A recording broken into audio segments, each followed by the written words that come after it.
So hey y'all, I've had several people with disabilities that are in our YouTube community ask me recently what happens to people with disabilities in prison. And you guys know that I always love making videos out of your suggestions and your questions, so we're gonna do this today. And luckily, I'm pretty uniquely qualified to be able to answer this, at least about the Oregon system, because the first prison that they sent me to was where they send most of the people with disabilities in the Oregon prison system. So kick your feet up, relax, and let's go!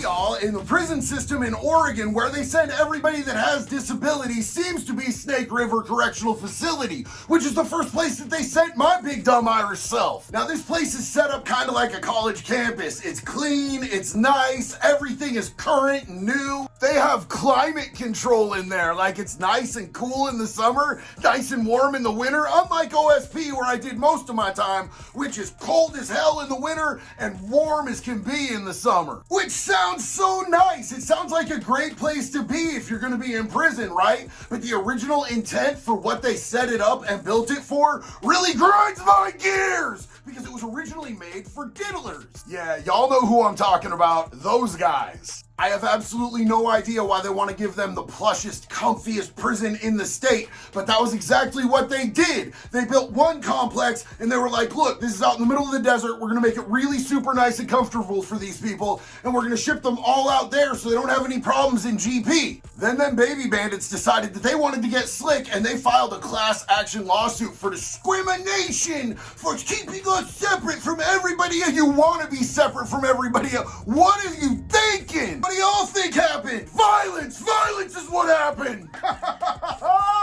So then they had to bring in other inmates that were like regular inmates from general population, and they shipped some of those weirdos out to the other institutions, and everything got integrated and everybody was happy except for the diddlers. And as Oregon slickly decided to just start locking up more and more of their citizens, they decided they needed to expand, and they built 2 more compounds, man. So they had like 1, 2, and 3. And I think it was 1 that was honor housing. I don't know. It's been like a long time since I've been there. And I never made it to honor housing because I'm a terrible person. You need like 18 months of clear conduct, not getting any DRs, any write-ups, not misbehaving at all whatsoever to go there. And I was not gonna get that. If I was there for my entire life sentence, I never would have made it to an honor housing unit. But since this place was originally set up for people with funny style charges, they made it all disability accessible. And so this is where they started shipping everybody with disabilities, whether they had good charges or bad charges, didn't matter. They just sent them out in the middle of the desert to Snake River. Snake River ended up becoming Gladiator School!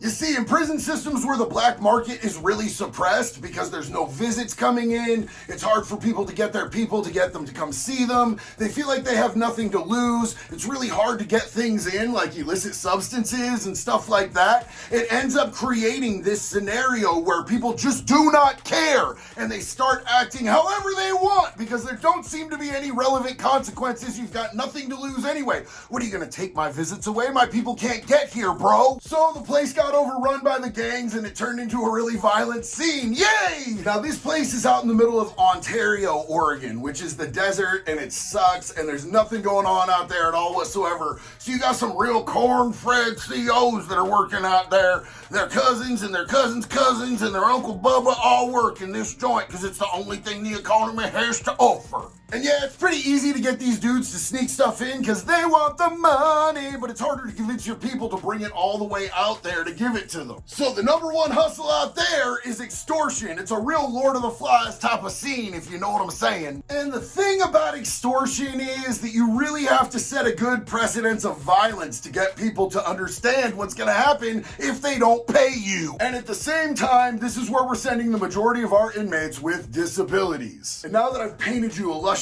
mental picture like Bob Ross on bath salts, let's get into this. Okay, I think it's pretty important for you guys to understand that even in prison where there's a lot of bullies and there's a lot of whack stuff happening, people still don't like bullies, man, especially if you're bullying somebody who's disabled. That is a no-go, player. You are gonna get messed up, bro. Like, a lot of good dudes are gonna stand up for people who have disabilities in prison as long as they're not there for hurting kids. Whether you're blind, whether you're an amputee, whether you're deaf, it doesn't really matter, dude. These people are off limits. Because there's always gonna gonna be dudes like me who are gonna stand up for them, so you better just leave them alone. I did time out there with one of my best friends from the streets, the dude who actually taught me to steal cars. And he got out, he went back, they shot him right back to Snake River. But in between his sets, man, he ended up getting paralyzed. He was in a high-speed chase in a stolen truck. They ended up cornering him. He went full bore, just ramming into like 6 or 7 cop cars, and they put 12 bullets into this dude, 2 of which hit his spine. So homie will never walk again in his life. But you better believe that dude has built his upper body. He looks like a beast. He's a gang member. He gets down. He will fight. In his wheelchair, he will fight, and he will beat you up. And he's also a really incredible artist, which is one of his big hustles, man. Like, prison art is pretty unique. It's pretty beautiful. Dudes have nothing but time to develop their craft, to spend extra time on their art. So that's one of the things that he does in there. And he was already clicked up in a gang before he even got back out and then went back. So his homeboys watch out for him and have his back to the fullest, which I think is pretty beautiful. But even if you're not in a gang, dude, people are gonna protect you. People are not gonna let somebody pick on somebody with disabilities in there. That's whack. You will literally see these little old men in wheelchairs, and big tattooed gang members will be pushing them, talking to them, asking them how their day went. As long as you there on good charges and you ain't a snitch, man, you gonna be all right if you have a disability. And in fact, people there for charges against disabled people from the streets, yo, those dudes have a real rough run at it. We don't take kindly to your top round here, boy. So it just logically makes sense that if somebody's disabled in there, we're gonna look out. And I don't think that a lot of people understand this about people that are in prison, but a lot of people in prison are actually decent people. They just messed up. A lot of them were on drugs. A lot of them have mental health issues, and a lot of them weren't getting their needs met on the streets, so they made terrible mistakes, right? And I'm not excusing it. I take accountability for my crimes. Everyone should take accountability for their crimes. If you have to do time, do your time. Man up, get out, and do better. I'm 1000% about that. But when everybody's in there and a lot of people are sober, a lot of these people that did terrible things, they act out of community, they act out of empathy, they act out of compassion. I have been on units where people feed each other, where people will buy each other hygiene if the dude is broke. Like, we look out for each other in there to a certain extent. And we definitely look out for the people that are there with good charges that can't take care of themselves. We'll do whatever we can to make sure that your needs are met. I know, none of this fits the narrative about these terrible, awful criminals, does it? But it's the facts of the matter. And even a lot of these dudes at their absolute lowest, man, out on the streets, mental health problems, completely strung out, broke. If they saw somebody picking on somebody that was disabled,